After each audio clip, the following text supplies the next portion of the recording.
நீங்கள் பார்த்துக் கொண்டிருப்பது உங்கள் விஜய்.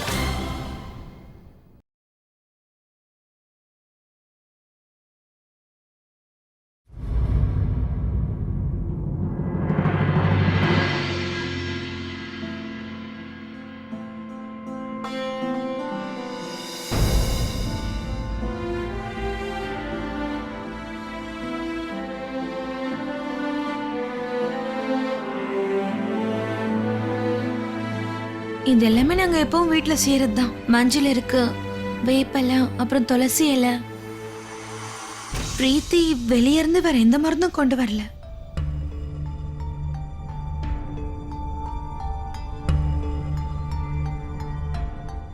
இங்க வா. அம்மா, நீ எப்பவும் பார்லருக்கு போவல? அதம்மா, இந்த பியூட்டி பார்லருக்கு போவியே, உனக்கு இதை பத்திலாம் தெரியும்ல? இப்படி இந்த மாதிரிலாம் செய்யறதால பெரியத்தையோட முகம் உடனே சரியாயிடுமா? தெரியலங்கம்மா, எனக்கு சரியா தெரியாது. நான் இதுக்கு முன்னாடி இதெல்லாம் பார்த்ததில்ல. கொஞ்சம் கூட அறிவே கிடையாது உனக்கு. இவ்வளவு சின்ன விஷயம் கூட உனக்கு தெரியாதா என்ன? போ, அங்க போய் நில்லு.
பெரியத்த, உங்க முகத்தை ஒரு வாட்டி பாருங்க.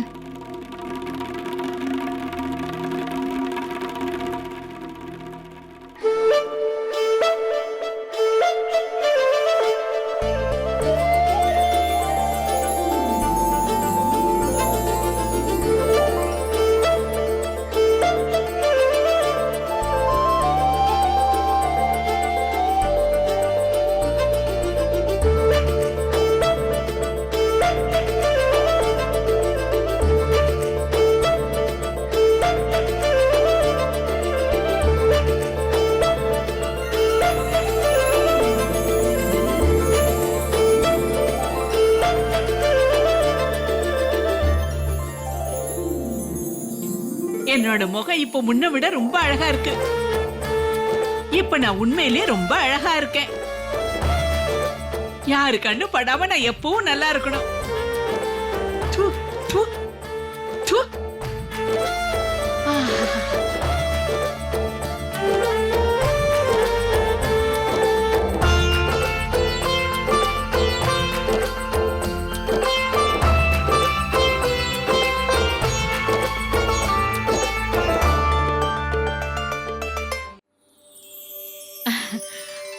அம்மா சந்தியா, உன்னோட தோழி பிரீத்தி ரொம்ப நல்லா பண்ணியிருக்கா. உன்னையும் நிச்சயமா பாராட்டியே ஆகணும். எப்படி என்ன கோவப்படுத்தினியோ அத மாதிரி மன்னிக்கவும் வச்சுட்டேன்.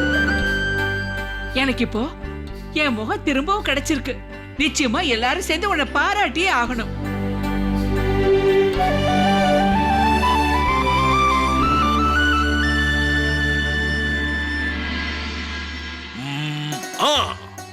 மணி 12 ஆயிடுச்சு.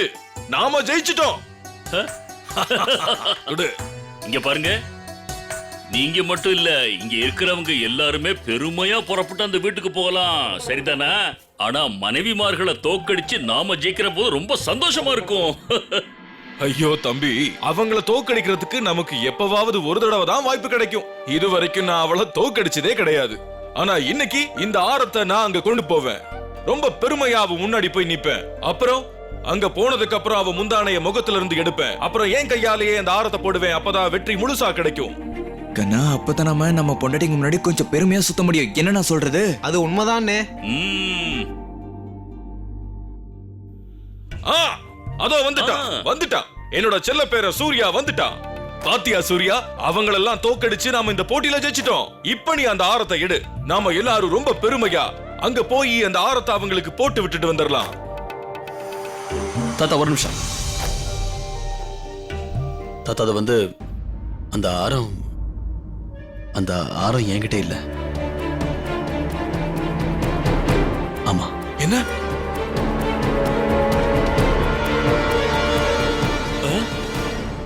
என்ன சொல்ற சூர்யா? தாத்தா என்னாச்சுங்க?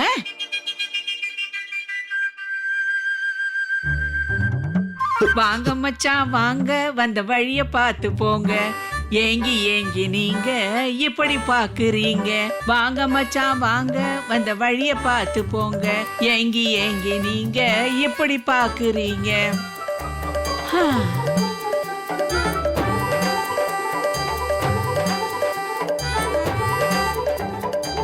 நான் என்ன யோசிச்சுட்டு இருந்தேன் தெரியுமா? எல்லாருமே அங்க வந்து சவால் விட்டுட்டு போனீங்கல்ல, மணி 12 ஆனதும் ஆரத்தை கொண்டு வருவீங்க நினைச்சேன். நீங்களே போட்டு விடுவீங்கன்னு நினைச்சேன். ஆனா 12 ஆனதுக்கு அப்புறமும் நீங்க வரவே இல்ல. எனக்கு ரொம்ப கவலையா இருந்துச்சு தெரியுமா? இங்க உங்களுக்கு ஏதாவது பிரச்சனையா என்ன?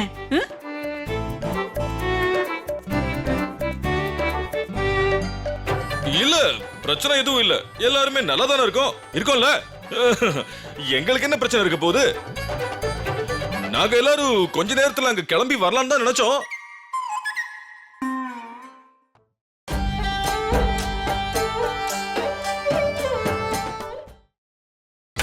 நீங்கள் பார்த்துக் கொண்டிருப்பது உங்கள் விஜய். நாங்க எல்லாரும் கொஞ்ச நேரத்துல அங்க கிளம்பி வரலாம் தான் நினைச்சோம். பரவாயில்ல விடுங்க, நான் தான் இங்கேயே வந்துட்டேன்ல. அதனால எனக்காக வாங்கின ஹாரத்தை நீங்களே உங்க கையால எனக்கு போட்டு விடுங்க.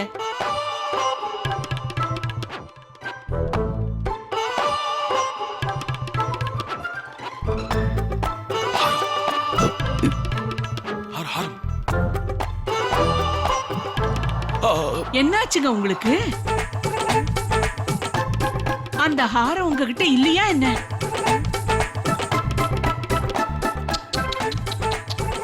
அப்படின்னா திரும்பவும் சவால்ல நீங்க தோத்து போயிட்டீங்களா? எத்தனை வாட்டி தோத்து போனீங்கன்னு கூட தெரியல.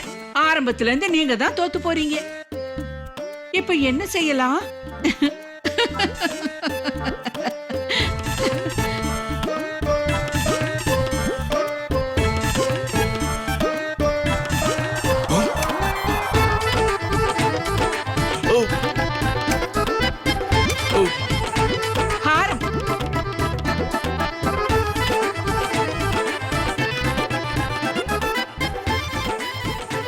ஏதோ என்கிட்ட இருக்கு.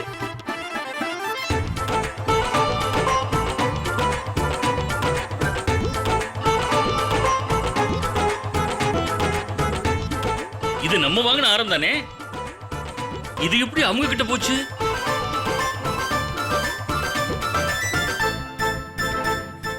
பொண்ணுங்களை தோக்கடிக்கணும்னு கனவு காண்றவங்களுக்கு எப்பவுமே இந்த மாதிரி தான் நடக்கும், தெரிஞ்சுக்கங்க. நான் சொன்னது சரிதானுங்க?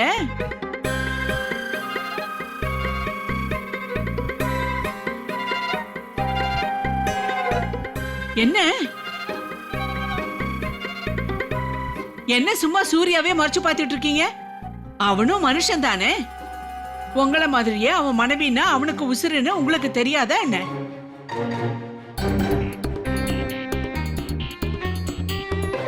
என்னோட சந்தியா சூர்யா கிட்ட போய் அவங்கிட்ட கொஞ்சி பேசினதும் என்னோட பேரன் பாவம் என்ன செய்யறோன்னு மறந்துட்டான். புருஷனோட மனசுல இடம் பிடிச்ச பொண்ணுக்கு அவங்கிட்ட இருந்து இந்த ஹாரத்தை வாங்கிட்டு வர்றது ஒண்ணு பெரிய விஷயம் இல்ல. இதுக்கு மேல நீங்க எதுவும் யோசிக்க வேண்டாம். என்னங்க எதுவும் பேச முடியலையா என்ன? அன்னைக்கு மேனகா மாதிரி ஒருத்தியா அழகா அலங்காரம் பண்ணிட்டு வந்ததால விஸ்வாமித்திரர் மாதிரியான முனிவரோட தியானமே பங்கம் ஆயிடுச்சு. அப்படி இருக்கும்போது நீங்க என்ன பெரிய ஆளா? ஒரு விஷயத்தை மட்டும் தெளிவா சொல்லவா? எங்க எல்லாரையும் தோக்கடிக்கணும்னு நினைச்ச நீங்க எல்லாரும் தோத்துட்டீங்க. எல்லாரும் சொல்லுங்க, தோத்துட்டீங்கன்னு. தோத்துட்டீங்க. என்னடா சொல்ற? இல்ல அதப்பா, நான் என்ன சொல்ல வரேன்னா ஆரம் போயிடுச்சுல்ல.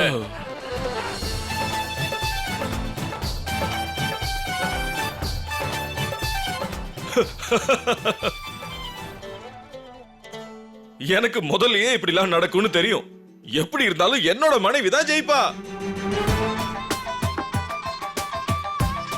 உன்னோட இந்த அழகுக்கு முன்னாடி 50 வருஷத்துக்கு முன்னாடியே நான் என்னோட சுய நினைவை இழந்து விழுந்துட்டேன். அது தெரியல உனக்கு? அட இப்ப மட்டும் நான் எதுக்கு ஜெயிக்கணும்? பரவாயில்ல விடு, நீ ஜெயிச்சிட்ட, நான் தோத்து போயிட்டேன். சரியா? குடு, அந்த ஆரத்தை குடு. என் கையாலேயே நான் இந்த ஆரத்தை உனக்கு போட்டு விடுறேன். ஒண்ணு வேணாம்.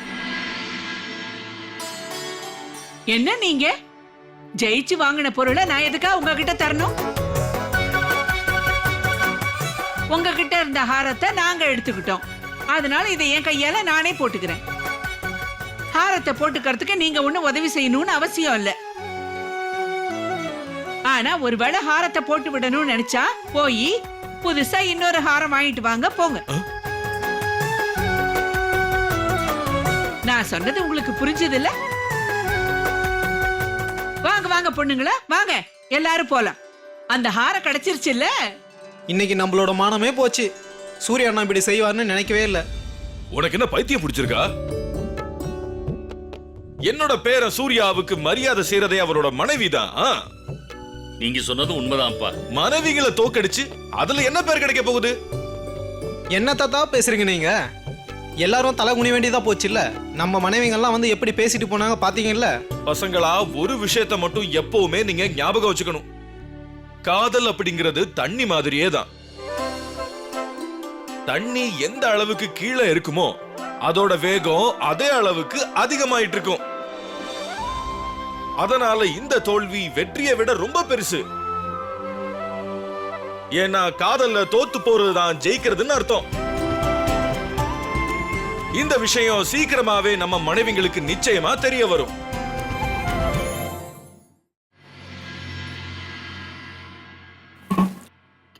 கீழே உட்காந்து சாப்பிட. பானை உடைஞ்சது சம்பந்தி அம்மாவுக்கு தெரிஞ்சோ உன்னை சும்மா விட மாட்டாங்க, தெரிஞ்சுக்க. ஐயோ அம்மா, எதுவுமே ஆகாது. நான் தான் சொல்றேன்ல, கீழே வா. இல்ல.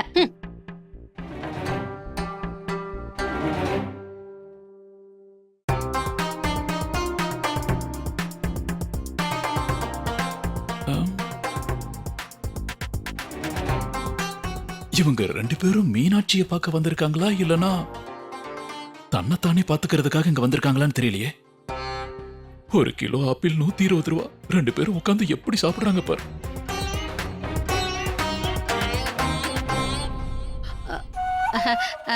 வாங்க மாப்பிள்ள, உள்ள வாங்க.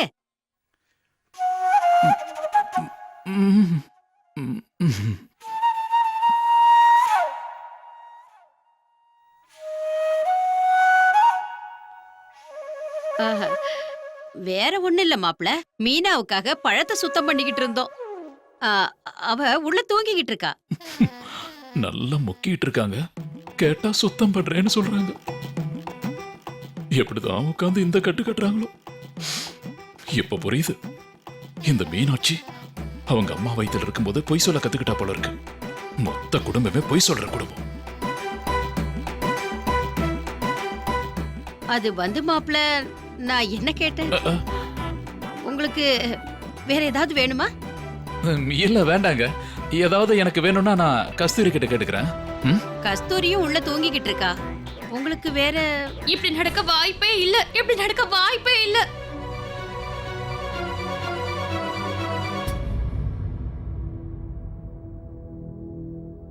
பெரியத்த முதல் தடவையே என் விஷயத்துல சந்தோஷப்பட்டிருக்காங்க. இன்னைக்கு எனக்கு முதல் தடவையா தோணுது, நான் இங்க வரணும்னு எடுத்த முடிவு கரெக்ட் தான். இந்த விஷயத்த நான் மோகன் கிட்ட சொல்லியே ஆகணும். இல்ல இல்ல, இந்த நேரத்துல எப்படி? நைட் ரொம்ப லேட் ஆயிடுச்சு.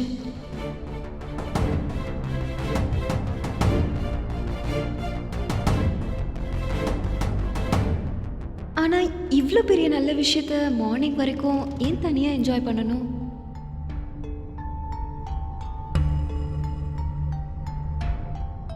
நான் இப்பவே போய் மோகன் கிட்ட விஷயத்த சொல்றேன்.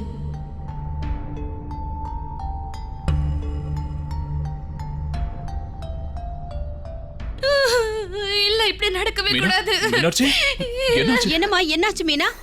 என்னாச்சு? என்ன நடக்க கூடாதுங்கிற? ஒண்ணும் இல்லைங்க, நான் ஒரு கெட்ட கனவு கண்டேங்க. அந்த கனவுல என்ன பார்த்தேன்னா எனக்கு பொன் குழந்தை பிறந்த மாதிரி கனவு கண்டேன். அப்படி நடக்க வாய்ப்பே இல்லைங்க, அப்படிலாம் நடக்கவே கூடாது. ஐயோ மீனாட்சி, ஆண் குழந்தை பொன் குழந்தைன்னு ஆரம்பிச்சிட்டியா?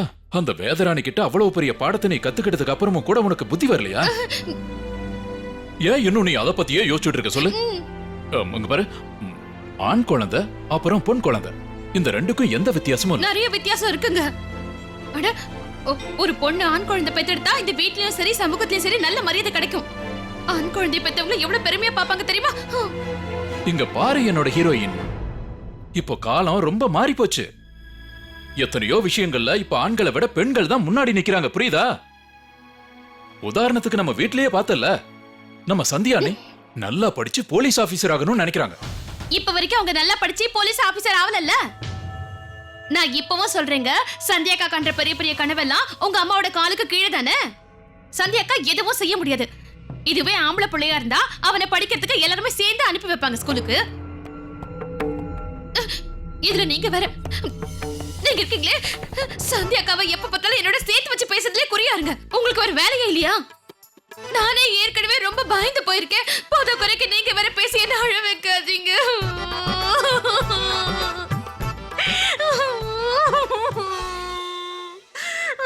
மீனாட்சி, இத பாரு, என்ன நீ கொஞ்சம் கொஞ்சம் அமைதியா இரு.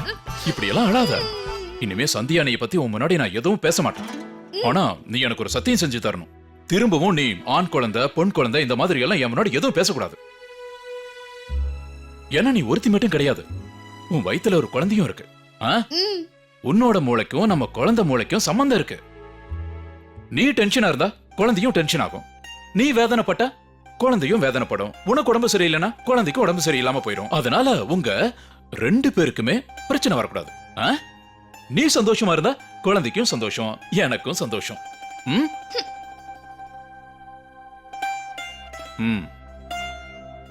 கோயிலுக்கு போலாமா? வர்ற வழியில அப்படியே பானிபூரியும். சரி, நீங்க இவ்வளவு தூரம் சொல்றதுனால நான் உங்க கூட வரேன். இந்த மாதிரி தான் எப்பவுமே சந்தோஷமா இருக்கணும். இதே மாதிரி தான் என்னைக்கும் இருக்கணும். உன்னோட முகத்துல கொஞ்சம் கூட அந்த சந்தோஷம் குறையவே கூடாது, புரியுதா? இப்ப எவ்வளவு அழகா இருக்கு தெரியுமா?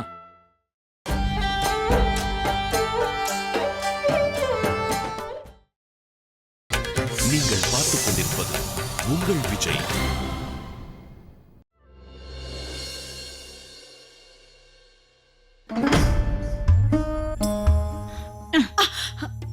என்ன பார்க்கும்போது உனக்கு ரொம்ப பொறாமையா இருக்குல்ல? பொறாம பிடிச்சவளே. இல்லங்க அத்தை. இன்னைக்கு நான் எப்படி இருக்கேன் சொல்லு. அத்தை, நீங்க ரொம்ப அழகா இருக்கீங்க. சொல்ல போனா சந்தியா மருமகளோட தோழி என்ன ரொம்ப அழகா மாத்திட்டா. என்ன பாக்குறதுக்கு 10 வயசு குறைஞ்ச மாதிரி தெரியல.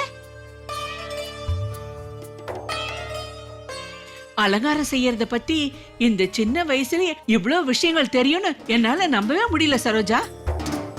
சொல்ல போனா அந்த பொண்ணு இன்னைக்கு ரொம்ப நல்ல வேலை பண்ணிருக்கா. அவ செஞ்ச தப்பையெல்லாம் நான் மறந்துட்டேன். ஆனா எனக்கு சுத்தமா மூளைய வேலை செய்யல நினைக்கிறேன். அவளுக்கு ஒரு நன்றி கூட சொல்லல. இவ்வளவு பண்ணவளுக்கு நன்றியாவது சொல்லணும்ல. அதெல்லாம் வேண்டாம் அத்தை, நீங்க பெரியவங்க, நீங்க எதுக்காக நன்றி சொல்லணும்? வேண்டாம், அதெல்லாம் ஒண்ணு வேண்டாம் அத்தை. பெரியவங்களா இருந்தா மட்டும் என்ன, ஒரு விஷயத்தை புரிஞ்சுக்கோ. சின்னவங்களோ பெரியவங்களோ யாரா இருந்தாலும் உதவி செஞ்சா நன்றி சொல்லியே ஆகணும். அதுதான் நம்ம கடமை. சரிங்க அத்தை.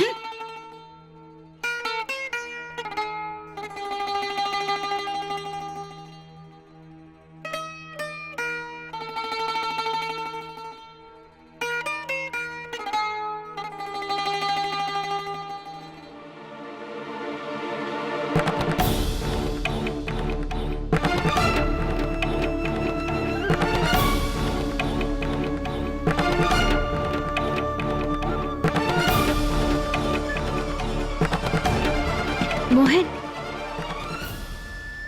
மோகன் மோகன் சந்தியா மருமகளோட தோழி ஆம்பளைங்க தூங்குற இடத்துல வந்து எதுக்காக நிக்கிறா?